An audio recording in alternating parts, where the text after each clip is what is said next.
And I was thinking about it, and I think it just comes down to, hold on, I'm trying to get this lighting right, doing a lot of things that you don't want to do with not a lot of support, because I always try to be realistic and think about the majority of people, and I think about,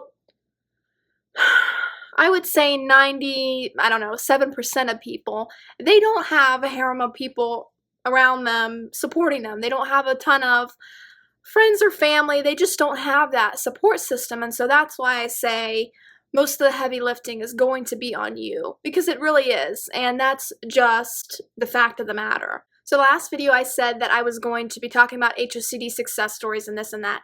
And I'm going to actually ask you guys your success stories later, but I was thinking about my own, just in general, not really even talking about OCD. And I was just thinking about how there was just such a really visible 180-degree shift, and I really did cultivate a lot of self-trust. I just cultivated a great relationship with myself, and I made better decisions, like I said in other videos. Not like I made bad decisions before, just better decisions, and I was operating in my own self-interest, and I wasn't before. There are periods of time where I look back and I just wonder, I'm just like, what was I thinking?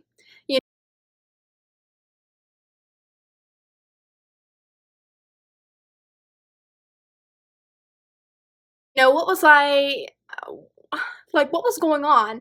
And it comes down to a lot of things.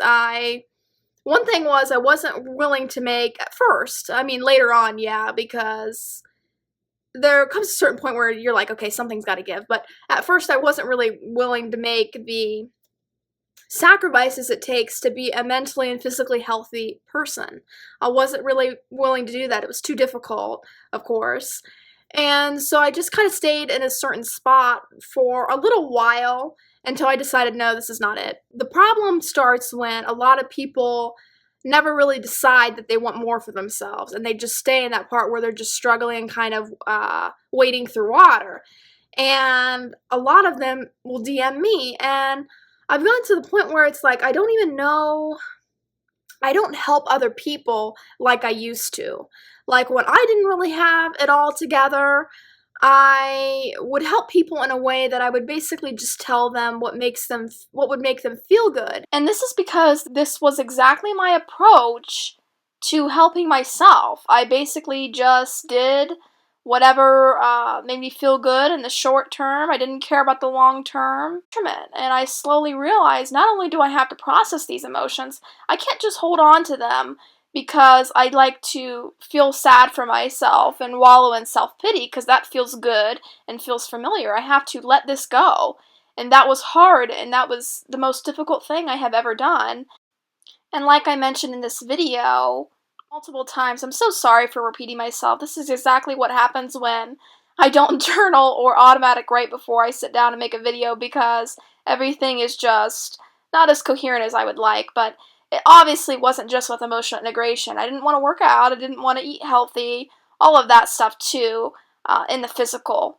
And ultimately, when I decided to do all those difficult things, it led me to alone, by the way, in solitude. I mean, when I say alone, I mean literally me, myself, and I in a room doing all of this. I mean, not self-isolating, but in solitude. Kind of like a monk, but less difficult. But a lot of the times what makes us feel good is not what we really need. We really need to kick into gear and make some difficult decisions. And difficult decisions meaning, in the case of OCD, you have to make that daily decision of, do I want to feel good in the short term and seek reassurance?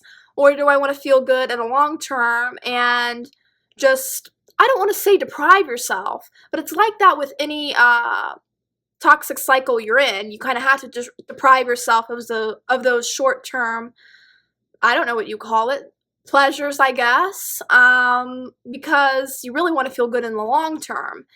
And the basis of that is you have to care about yourself. I look back on old pictures and I'm just like, it's just so physically evident that I did just not there was not one cell in my body that cared about myself, my well-being, my self-interest, what I wanted to do. Just like, no, it just wasn't there. And so I really want you guys to have your own best interest at heart when you're trying to get rid of OCD, when you're trying to maybe not recover, but treat yourself of Pyrrole disorder, just trying to talk about things relevant to the channel. But really, this applies to anything. Lose weight, whatever. It's going to be you at the end of the day is what I'm trying to say. It's going to be you having to make those self-sacrifices. Let's talk about physical health. People that work out a lot, they'll tell you, no, I don't really want to. Most of the time, I really don't want to. No, I don't. But I do. And I do it often because I can see the payoff. And that's the thing, is I could sit here and say, oh, it's difficult, but if you're not hearing the ROI, the return on investment of this, you're not gonna do it anyway. And I've always told you, well, I don't know if I have actually touched on the other side of getting well physically and mentally. It's, first of all, a huge investment, but the return on investment is 10 times what you're putting in. I know it's hard to believe, but it is, seriously, because if you think about it, people treat you way differently when you have it together versus when you don't. And you know that.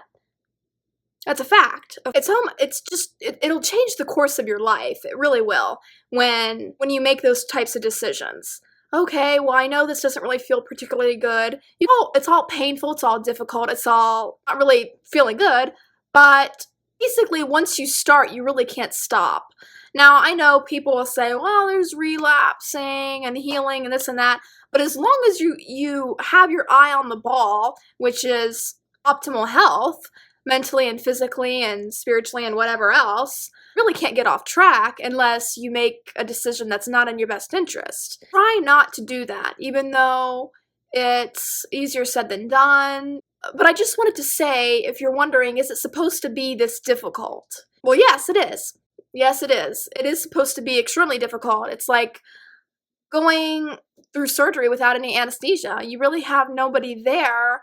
And maybe you do, honestly, but I'm just talking the majority. The majority doesn't really have a lot of people there to support you along the way. So a lot of developing as a person is not feeling good. A lot of it will feel very bad, but it will be totally worth it, like I said. The return on investment is, in general, a completely different life. And you really, if you're still stuck in those unhealthy cycles, whatever that might be, you're going to be stuck there forever. And the question is, will you be okay with that? Really, it just depends on what you value. What you value more, I should say. Do you value your own happiness and quality of life, or do you value just short-term feel-goods, And of course, obviously, you probably do value your happiness over all of that, but the decisions you make are absolutely vital because they can keep you stuck or they can catapult you forward. It all just depends. So that is the message I have for you guys, and I will see you in the next one.